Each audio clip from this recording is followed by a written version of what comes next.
After you've identified the area that you want to invest in, hopefully one that's going up, at that point, you begin looking at properties, the actual sticks and bricks, as I call it. Now, Dolph, do you care if the property is ugly? Not only do I not care, I like it if the property is ugly. You like problems, right? Well, they're not problems to me, they're challenges. You see, if there are problems, they're perceived problems, then everyone else values that property very lowly. Right. But I know that for a very small expenditure, I can massively increase the value of that property. So I love challenges. Right. So that's why I say to people, fall in love with the area, but not necessarily the house. In fact, a lot of times I look for the best area with the ugliest house. Right. And only at that point do I start looking at multiple properties. I don't want to get attached to any one. Is that correct? Correct. And you have to look at a lot of properties. People make the mistake of looking at 2 or 3 and trying to make a decision. You've got to look at dozens and dozens, and all of a sudden one will pop out as being spectacular. Yeah, sometimes you walk into a property that's not even listed just because you're looking around the area. Right. It might be for sale by owner or something like that, or people hear that you're looking to say, well, actually, my cousin's got one for sale. I wonder what he wants for it. Right. So after you find this area, you become this expert, and once you become this expert, let's say you're jogging or riding your bike around, and everybody knows you're looking for investments, suddenly people start giving you all these great deals and these properties.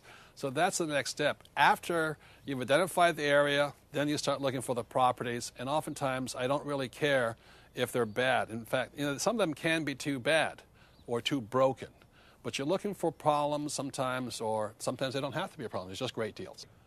In this program, we'll be looking at different areas and only a few pieces of property. But I caution you, in the process of finding the property, if you're just starting out, I highly recommend you look at 100 pieces of property before you make an offer. In other words, leave your checkbook at home, leave your wallet at home, leave your purse at home. Go and look at 100 properties. Don't buy anything. Would you agree with that? Totally. It's a numbers game. You cannot expect to go out and look at maybe 10 or 15 properties and have a spectacular deal amongst those. It might happen, but chances are it won't.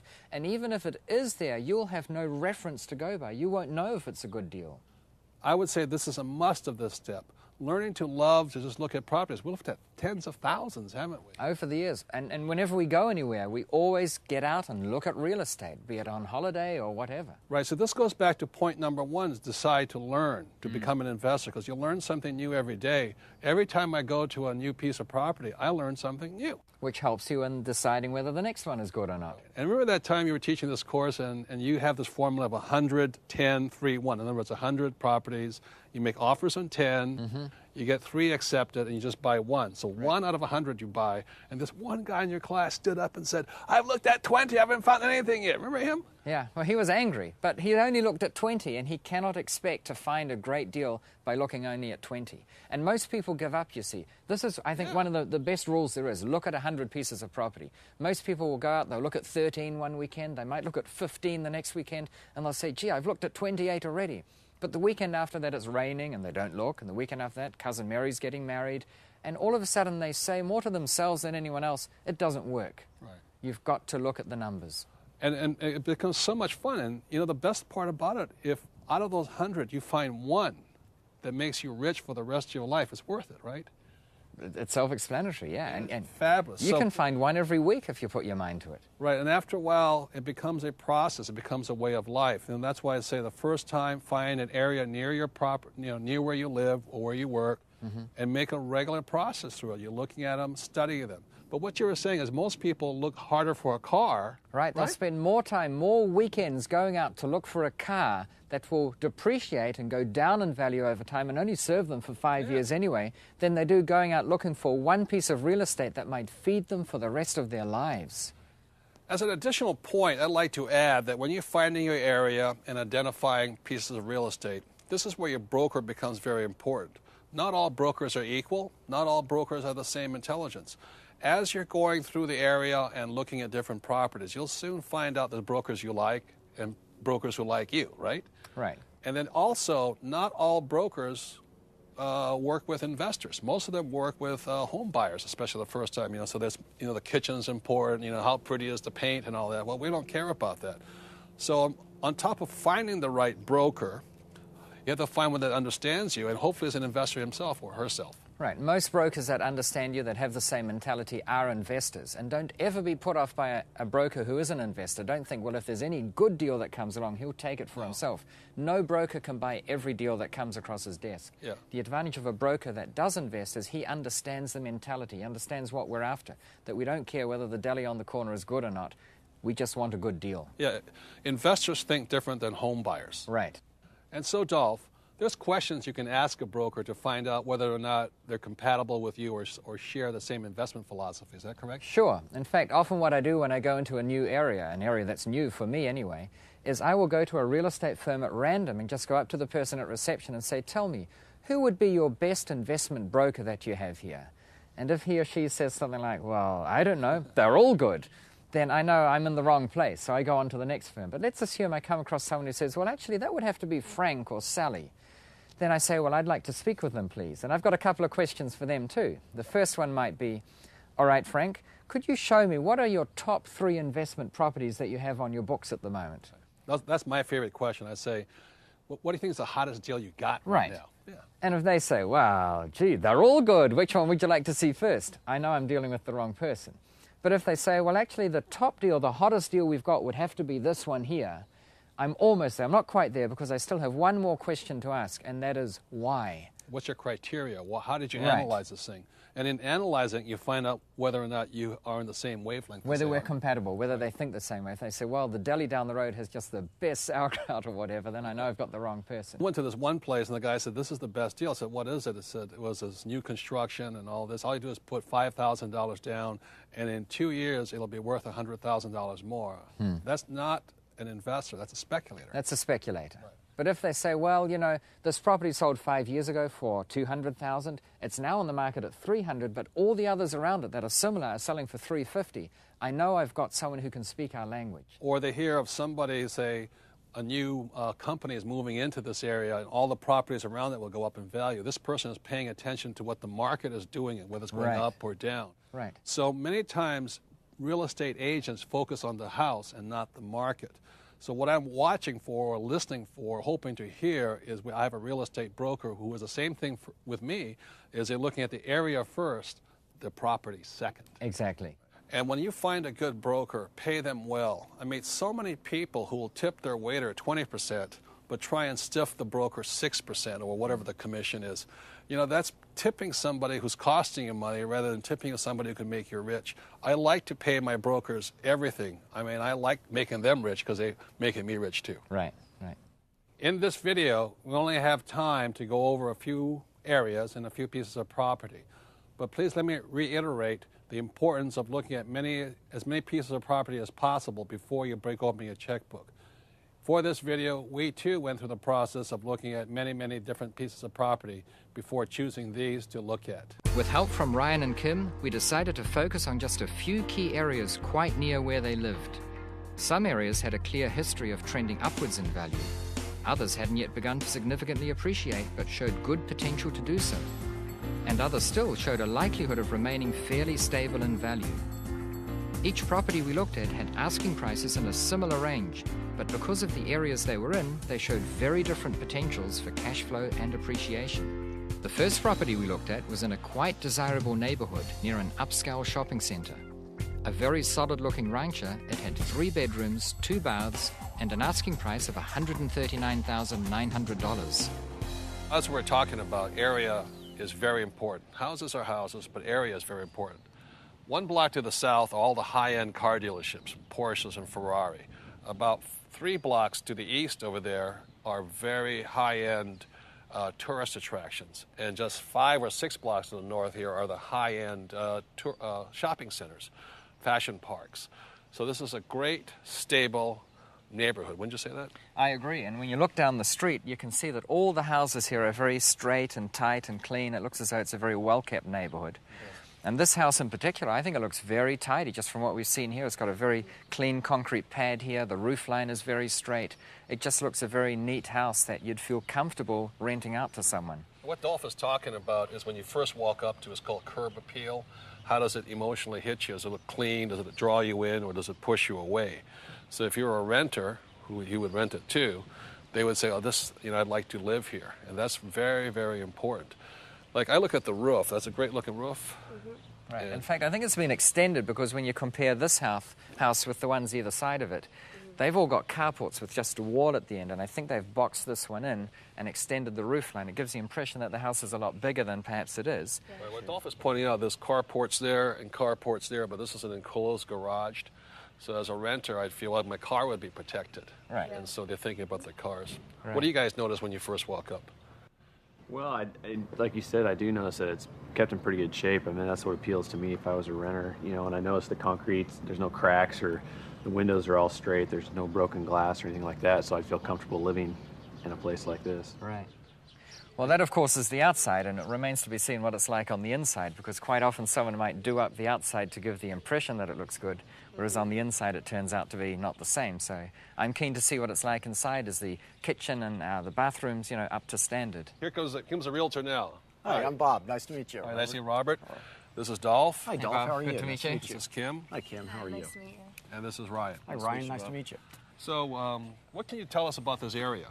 Well, I grew up in this area. It's a great area for rentals. It was built in about 1958, and when they were originally built, they probably cost between $8,000 and $11,000.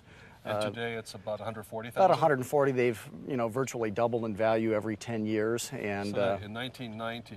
Well, in 1990, these houses were selling for right around $80,000, and if a person would have put $8,000 or 10% down, then they would have earned a 68.5 annual rate of return. So it's a great place. Annually, right. It's phenomenal. And so this is a nice, stable area? Very stable area, great place to live, great place for me to grow up and have my daughter in too. You've seen it change quite a bit. It's, you know, it gets a little bit more traffic, but it's a growth area. It's just, you know, a lot of people want to live here. So. Right. It's a great location. Huh? Yes, great location. All right, well, let's go inside and have a look what it's like on the Okay, inside. let's go take a look. Great.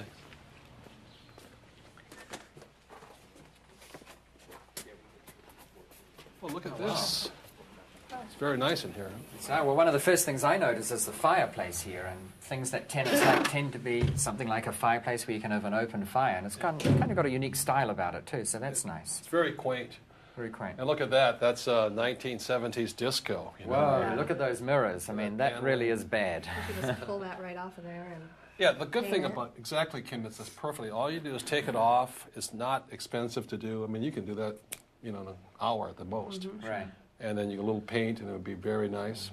And if you look at this carpet here, right now the carpet looks dirty, but it's a high-quality carpet. And I think with a good cleaning, it'll bring it right up. And you could probably get 2 or 3, you know, more years use out of it. But it's a very high quality. It's in very good condition, yeah, yeah. Again, the whole house reeks of quality. It's just, you know, back in the 1950s, as Bob says here. Let's go in the kitchen and see what we have here. All righty. Well, this is interesting. Just looking down at the tiles, you know, they're in perfect condition and they don't look dated at all. It's very, very straight. The bench here too. I see it's got a dual sink with a single faucet over it, so that's pretty modern. The thing that does stand out in my mind, though, is these cabinets here. While they're straight and tidy and they look as though they're very operational, the color scheme really, I think, is from the 1950s. I'd hazard a guess that these are the original colors they had here. And I think a coat of paint could do wonders in transforming this. How much, Kim, how much do you think it would cost to paint this? maybe less than $20. Yeah. $20, yeah. You see, the whole thing is that to do this up, to change those panels and the mirrors and the color of the paint in here, we're not talking big dollars at all. And the perceived value when you'd walk in, if you did those changes, it would be much higher. Yeah, it's a very good quality house. And look at this here. I was just looking at this. Push this button. And look, they have these metal roller protectors like garage doors for your windows. They're everywhere. And, you know, that means more security. If you had an older tenant come in here, they would just feel very comfortable, safe in here. This whole house, reeks of safety. And that's a great point, because we've talked about the solidity of the house, how that makes it very good from a landlord's perspective. It's very hard to destroy this house. Mm-hmm. But things like this grill here, that makes it very appealing for a tenant to be here and live here. So you'll find it eminently rentable, because it's a very safe house from a tenant's perspective. If you advertise this as a very safe, secure house with, protected windows, it attracts a different type of tenant. They probably stay longer, too. Mm-hmm. Yeah. Look out in the backyard and look out there. Okay. Here. Oh, wow. Yeah. I mean, this is, you can tell by the construction here right away that they almost overbuilt it, so that shows really pride of ownership, and they did a great job. And I mean, look at this slab here. This is very solid construction. And it's so extensive too. It's a Yeah. huge, big slab. It is almost overbuilt, but that's a good sign. The person took care of it. Yeah. Sure. Compared to that house over there, I mean, Yeah. you can tell. A little chintzy. Yeah, that's a lot more flimsy. And for people with kids, they have the solid cinder wall, hollow tile wall. It's fabulous. I mean, it's Right. a very quality place, wouldn't you say? Yeah. Oh, yeah. It's in perfect condition too. If you look over here at the gate going to the alleyway. Well, security reasons, and like you said, the solidness, to me, is like a security, especially with kids, Yeah. It's a security, big, tall walls, solid walls. It's great. Right. Let's And look then- through here. Let's go over here. Hey, look at this here. I mean, this is the storage room. I call it a Bubba room. You can put your tools and store all your bicycles and all the things you can't fit in your house. This is a great feature right here. Right, I'd say this was part of the original house. And then here in the garage, they've obviously just turned what was originally a carport into a garage by putting in the end wall and then just boxing the whole thing in and putting the electric door on it. So you think this was open at one time, huh? Right. Right, just like the houses either side of it. Right. And so now this is... So much more security for your vehicle. It makes the house look far more substantial. And anything in here is dry. It's not just secure, it's out of the rain. Sure. No cracks on the floor. It's No. Yeah.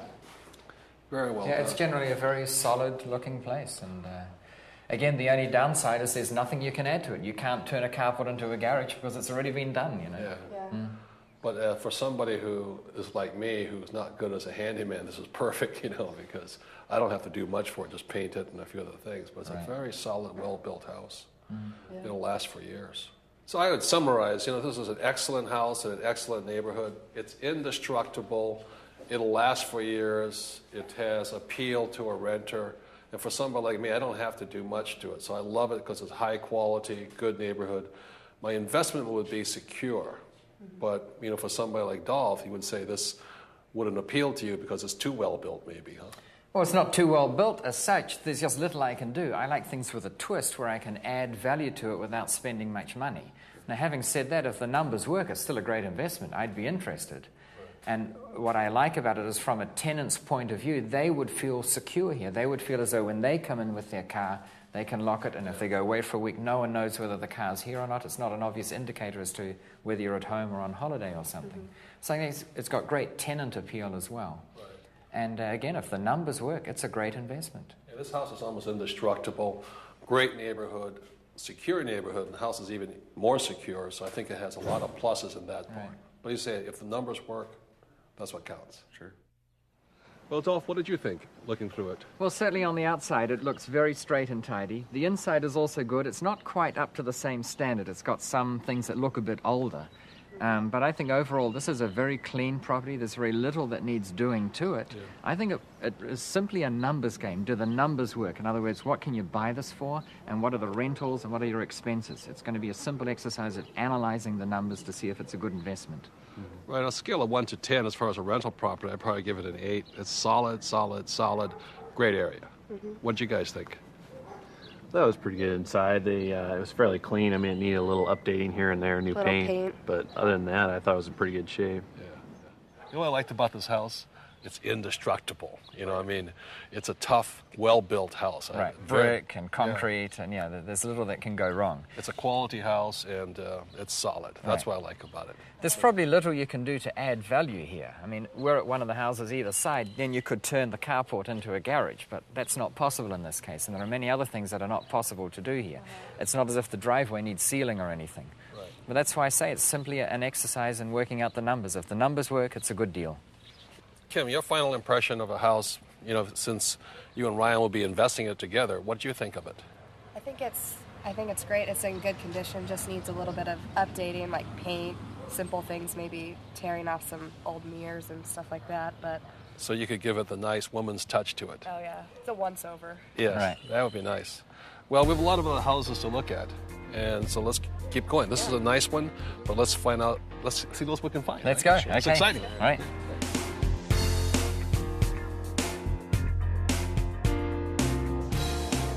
Our next property was in a very different part of town, one that showed signs of really trending upward in the years to come. Listed as a fixer-upper, it had a separate guest house and an asking price of $102,000. We were curious to see if it would offer us the kind of twist that we could use to quickly increase its value. Well, as you can see, this is an older house. It was probably built around 1930. So it's 25 years older than the house we saw in the newer neighborhood. The reason we want to look here, though, is this neighborhood is older. It's gone down, but it's coming up right now. Just a block away, people have taken exact same houses like these, refixed them up, made it a beautiful neighborhood all along the street, and they're now going for around $350,000. So this one has a huge potential, but the question is, you know, it's advertised as a fixer-upper. It's about $102,000 asking price. But the question is for the money you put into it, will it make sense? Can you fix this house? That's the question. Right. Or for a similar price, can you get one that needn't be fixed up? That's good as is. So this is a great neighborhood. The question is, this is a great house that's worth investing in. That's really the question. Why don't we go around and take a look in back and see what's there? There's a guest house back. I think we can look at that. Okay. All right.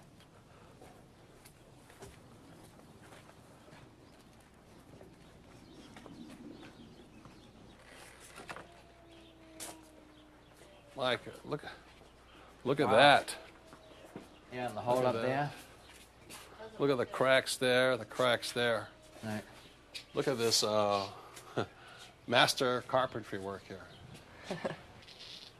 Obviously, I think this house is it's cracked up front and it's cracked at back. Right. At $102,000, I wouldn't begin to guess how much it would take to make sure it was safe and sound. I think we have a lot of problems underneath. Huh? Right. What do you guys think? Yeah, I think it's more work than I'd be willing to take on. Just a first look, a first glance at it, I think it's a lot of work. It's a lot of work. We'd put a lot of money. Like I said, this is a great, great neighborhood, a great area. But this may be a house that, unfortunately, has nice design at one time. But I think it's absolutely too old, too busted, too gone. Right. The effort it would take to do it up, you could better spend looking for the next good deal. Yeah, it's better to invest your time rather than your money looking for a better deal. Right. But let's go look at the guest house. That's one of those selling features the agent told us about. So look at this. If the guest house is good, who knows, okay? Okay. Okay.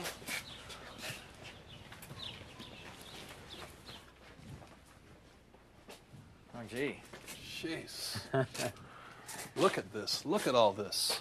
Well, my first reaction is this is not a guest house. This is a juxtaposition of sheds and lean-tos, and I don't even think some of this is up to code. Yeah, this is a fire hazard. It's a danger. Right. You know, when we called the realtor said that we could get $600 a month rent for this. Well, that might be possible, but I sure hate to meet the person that paid me $600 to live in here. I think it would cost more than the house, this little guest house is worth to fix it than it's worth. Right.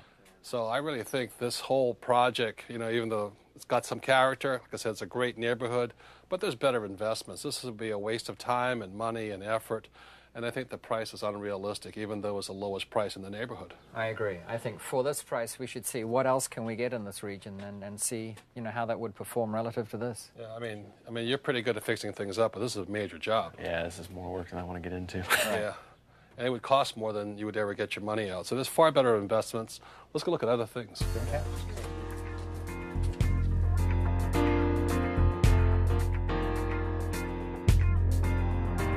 Just a few blocks away, our next property looked like a far better deal.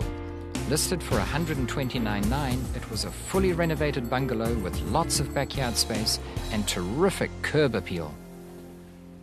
Well, Kim, what did you think? Well, I think it's a vast improvement from the house a couple blocks away that had the cracks all the way down the front. Yeah, what a difference, huh? Yeah, what a difference. I mean, could you have fixed that other house? No. No, that house was cracked. But here we are, the same house, about 1930, same style, same design, structurally sound, much more improved.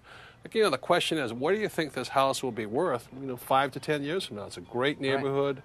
It's got charm. It's very old and charming. It's fabulous. And it's been well cared for, you can tell. Did you see those floors and the paint? It was spectacular.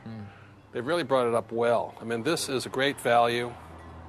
But really, we're going to have to find out now how how good an investment it is, and that the numbers will tell us, right? Right, because this one's, they're asking about $130,000 for it, so it's a bit steeper than the others in price, and again, the analysis will determine whether it's a good deal or not. But it's a solid value, great neighborhood, fabulous house. I love what they've done inside it. I couldn't do it that good. Right, right. It's really well done. I have noticed across the road there's another for sale sign. Really? Yeah, another house there. So I suggest while we're here we check it out and see if it's any good too.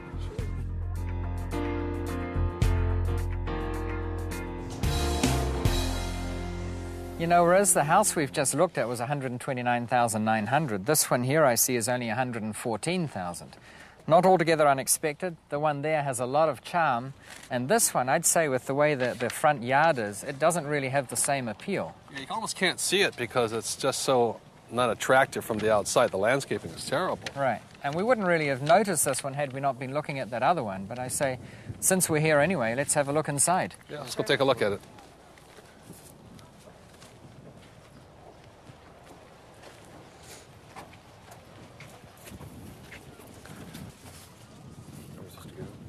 Wow, this is spacious. It looks as though it's one open plan area, dining, living, and kitchen area. Look too how it's got windows on all three of the walls. One big one down the side, the big one up front here, and then at the rear as well. Lots of light. What's amazing is that it doesn't look that good from the outside, but from the inside, Right. this is spectacular. Spectacular, yeah. Really, really well done. It's only like a block away from that really frightening house with cracks all over. You know, it was cracked. That one was 102, just a block or two away. This is 114, and all the hard work's already been done. Right. Obviously, I've done a nice job of it. Right. And look at this, it all looks new. It looks as though the kitchen's completely new. New benches, new stove, new range hood. There's nothing you could do here, really. It's ready to be moved in. But it's tastefully done. It's, you know, isn't it appealing? Oh, yeah. I wouldn't even have to put my finishing touches on this one. Well, there you go. All right, let's check out down the back. Parts. Oh, well, on the left here we have, this is a full bathroom. It's got a lavatory, a bath, and a shower. All brand new by the looks of things. That's nice. Yeah, that's real nice. On the Very right, well done. here's the first bedroom, second large bedroom, and then here there is the third bedroom. This looks as though it's the master because there's another bathroom here. In fact, this one also has a lavatory, a bath, and a shower, and then another vanity unit come wash basin. It's very well done. You know, this house has, 2 bathrooms, 3 bedrooms, right? Right. And that other house that's just a block away had, Just one bathroom. that was questionable. Right, and 2 bedrooms. But it had a guest house. Right. What do you think of this place? Oh, it's nice. I mean, if that were just me and her moving in, I'd be ready to move in because everything's ready. Ready It's to So move nice. out. this one's ready to move into. The other one needs a lot of work, and yet the price differential, it's the difference between $114,000 asking price and $102,000. You would put so much more money in that house and never get it back. It's the same neighborhood. It's a great neighborhood. Young professionals are moving in here. They have a school right over there, a hospital right over there. It's where the young professionals are moving back in because they can afford to move in here and fix these places up. Right. This is a great area. Do you think there's anything else we can do to improve this place? Well, there's very little you could do on the inside of the house. The only thing I can think of is here in the master bedroom where there is a window, we could turn that into a French door. However, there is a lot we can do outside, Right. and that's what really excites me about this And they've already place. spent the big money. The rest is really simple on the outside. Right, and cosmetic. Right. This is a well-done place. Yeah. Good value. It's very good value. Yeah. Well, guys, I think we agree that the inside is pretty well done up very nicely. There's little you could do there. It was surprising. You know? Very surprising. Brand new looking. Robert, you asked what could be done on the outside, and there are 3 things that come to mind first up. One is there's that wooden fence down the back there that's not painted. Now, for about $10, you could paint it and dramatically improve the street appeal of this whole house. So Right. that's number 1. Number 2 is why not put a carport in here? The outside wall is already erected. It would be very simple to put in a carport, keep the car out of the sun or the rain or whatever. Really, again, that would improve the value without spending much money at all.